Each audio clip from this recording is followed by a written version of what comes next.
एक मकड़ी थी, उसने आराम से रहने के लिए एक शानदार जाला बनाने पर विचार किया और उसने सोचा कि इस जाले में खूब कीड़े मकोड़े मक्खियाँ फंसेंगी और मैं उसे आहार बनाऊंगी और बड़े मज़े से रहूंगी।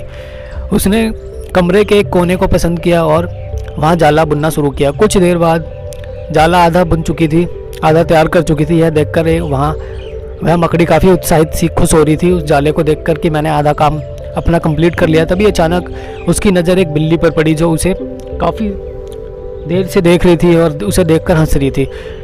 मकड़ी को गुस्सा आ गया और वह बिल्ली से बोली, हंस क्यों रही हो? बिल्ली ने बोला, हंसूं नहीं तो क्या करूं? बिल्ली ने जवाब दिया, यहाँ मक्खियाँ ही नहीं, ये जगह तो बिल्कुल साफ़ सुथरी है, यहाँ तेरे जाले में कौन आएगा? ये बात मकड़ी के गले उतर गई। उसने अच्छी सलाह के लिए बिल्ली को धन्यवाद दिया और जाला अधूरा छोड़कर दूसरी जगह ढूंढने चली गई जहाँ उसे ज़्यादा ऐसी जगह मिल जाए जहाँ पे ज़्यादा मक्खियाँ हों और वहाँ वो जाला बुन के अपना काम चला सके। उसने इधर उधर देखा, उसे एक खिड़की नज़र आई और उसने जाला बुनना वहाँ शुरू कर दिया। कुछ देर बाद वह जाला बुनती रही। तभी एक चिड़िया आई और मकड़ी का मजाक उड़ाते हुए बोली, अरे मकड़ी तू भी कितनी बेवकूफ़ है। क्यों?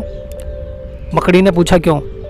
चिड़िया उसे समझाने लगी, अरे यहाँ तो खिड़की से तेज़ हवा आती है, यहाँ तो तू अपने जाले के साथ ही उड़ जाएगी।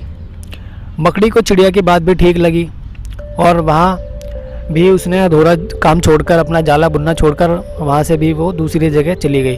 काफ़ी समय बीत चुका था और अब उसे भूख लगने लगी थी। काफ़ी समय बीत चुका था और अब उसे भूख लगने लगी थी। अब उसे एक अलमारी का खुला दरवाज़ा दिखा और उसने उसी में अपना जाला बुनना शुरू कर दिया। कुछ जाला बुना ही था तभी उसे एक कॉकरोच नज़र आया जो जाले को बड़ी हैरानी से देख रहा था। कहाँ जाला बुनने चली आई? ये तो बेकार की अलमारी है, अभी ये यहाँ पड़ी है, कुछ दिनों बाद इसे बेच दिया जाएगा और तुम्हारी सारी मेहनत बेकार चली जाएगी। यह सुनकर मकड़ी ने वहाँ से हट जाना बेहतर समझा। बार बार प्रयास करने के बाद वह काफ़ी थक चुकी थी और उसके अंदर जाला बुनने की ताकत बची ही नहीं थी।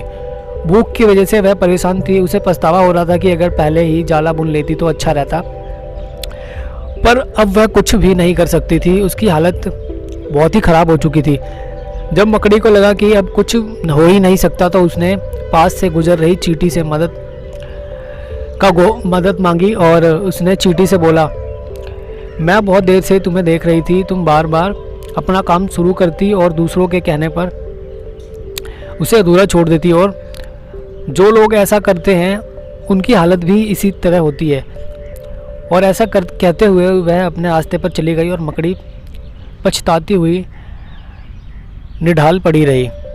दोस्तों, हमारी ज़िंदगी में भी कई बार ऐसा होता है कि हम कोई काम शुरू करते हैं उसे बीच में ही छोड़ देते हैं। हम ऐसा इसलिए करते हैं कि लोगों के कमेंट्स आने लग जाते हैं कि ये तुमसे नहीं होगा और हम डीमोटिवेट हो जाते हैं उनके कमेंट्स सुनकर, उनको देखकर, उनकी बातें सुनकर और हम अपना काम बीच में ही छोड़ देते हैं। दोस्तों, हम भी लोगों के कमेंट्स की वजह से अपना काम बीच में ही छोड़ देंगे तो हमारी हालत भी उसी मकड़ी की तरह हो जाएगी।